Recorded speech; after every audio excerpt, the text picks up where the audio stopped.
دقيقة في التثقيف المالي مع مرصد الاندماج المالي. في صورة عندك إشكالية مع البنك ولا شركة الليزينج، من حقك باش تقدم لها شكاية مكتوبة عن طريق الفرع متاعك، وإلا مباشرة للوحدة المكلفة بشكاية الحرفاء اللي مطالبة باش تجاوبك في ظرف 15 يوم. وإذا ما توصلتش الحل يرضيك ولا ما تحصلتش على إجابة، وقتها تنجم تتوجه للموفق البنكي لمؤسستك الميدياتور، اللي من واجبه باش يتعهد بمشكلتك ويشوف حل ودي يرضيك أنت ومؤسستك في ظرف شهرين. مهم باش تعرف اللي البنك المركزي ألزم البنوك وشركة الليزينج باش تعطي الحرفاء هالمعلومات اللازمة على المسؤول عن معالجة شكاية الحرفاء، وزاد الموفق البنكي الخاص بها. وتنجم زادة عن طريق موقع ويب مرصد الاندماج المالي oef.bct.gov.tn تلقى قائمة كاملة متاع الموافقين.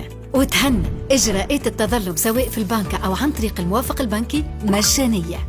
مع التثقيف المالي نطور معرفتي ونحسن التصرف في مالي.